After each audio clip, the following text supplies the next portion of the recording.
कलियुग का सूचना कैसे हुआ था? चारों युग के अंदर कलियुग सबसे खतरनाक क्यों है? कलियुग को कैसे इस पृथ्वी पे आना पड़ा? इससे बारे में मैं इस वीडियो में डिटेल्स में डिस्कस करूंगा।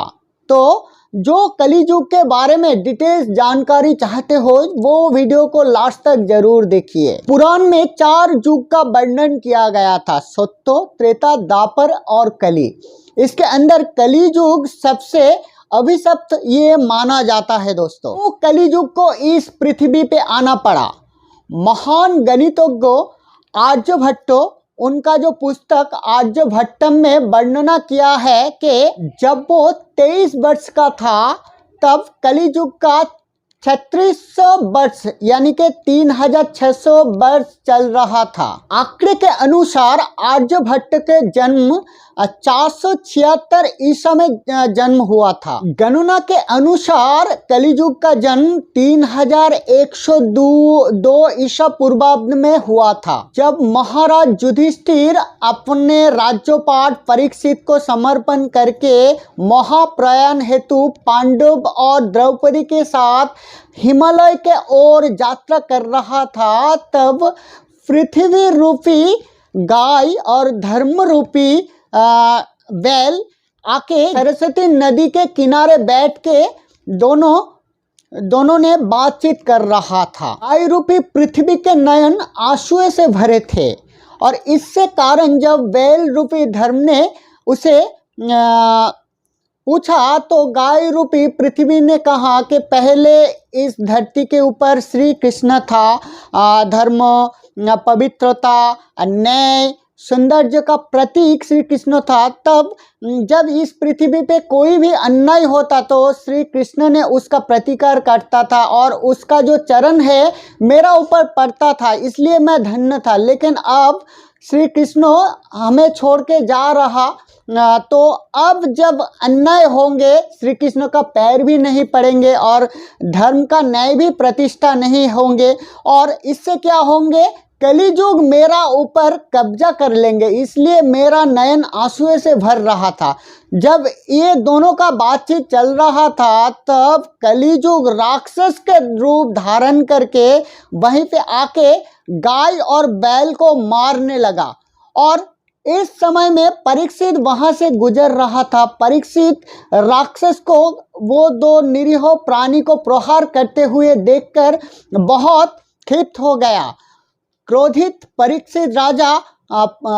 परीक्षित राजा राक्षस रूपी कलियुग के ऊपर बहुत क्रोधित हो गया और उसे मारने के हेतु कलियुग को शास्ति देने के लिए मन स्थिर कर लिया। और तभी वो पृथ्वी और धर्म को पहचान लिया।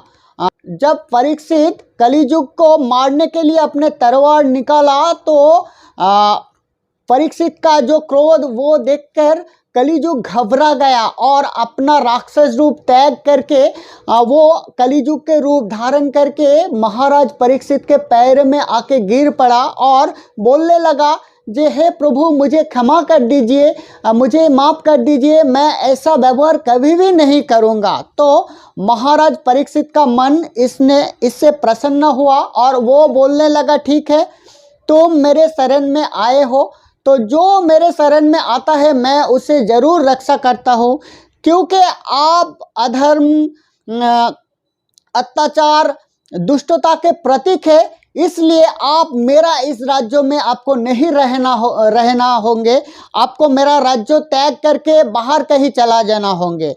तब कलियुग ने बोला, जे हे राजन, ये सारे विश्व में, ये सारे पृथ्वी में आपका ही राजत्व है, तो मैं कहाँ रहूँगा, मुझे रहने के लिए कृपा करके स्थान प्रदान कीजिए। सुनने के बाद परीक्षित ने बोला, असत्य, काम, क्रोध और मद, ये चारों जगह तुम रह सकता हो। तो ये सुनने के बाद कलियुग ने कहा कि ये छोटा सा जगह मेरे रहने के लिए पर्याप्त तो नहीं है, कृपा करके मुझे और भी थोड़ा स्थान प्रदान कीजिए।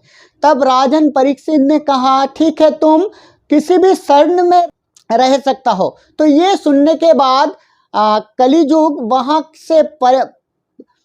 से चला गया फिर बाद में वो परीक्षित के माथे पे जो स्वर्ण मुकुट है वहीं पे आके रहने पर लगा। और परीक्षित का जो सुबुद्धि था वो कलियुग के प्रहार से वो धीरे धीरे भ्रष्टाचारिता में भरने लगा। मार्कंड पुराण में कहा गया कि कलियुग का जो शासक है वो प्रजा को पीड़न करेगा, अत्याचार करेगा, ज़्यादा से ज़्यादा खाजना अदा करने के लिए पीड़न करेगा। वो केवल अपना ही जो स्वार्थ है उसे ही देखेंगे, काम क्रोध लोभ के ऊपर वशीभूत हो जाएंगे। कलियुग का जो इंसान होगा वो एक अपर के ऊपर हिंसा करेंगे, किसी अपर व्यक्ति का कोई भी उन्नति वो सह्य नहीं करेगा। कलियुग का जो इंसान होंगे वो काम में, क्रोध में, लोभ में, मोह में डूबा रहेंगे, नशे में डूबा रहेंगे। तो दोस्तों ये था कलियुग का सृष्टि के बारे में कुछ जानकारी। तो ये वीडियो कैसा लगा जरूर वीडियो कमेंट बॉक्स में कमेंट करके बताइएगा। तो आज के लिए मैं आप सभी से विदा लेता हूँ, कल फिर नए कोई वीडियो लेके मैं आप सभी के सामने हाजिर होंगे। मैं आप सभी का दोस्त plus were rig and powerful energy link teacher. नमस्कार।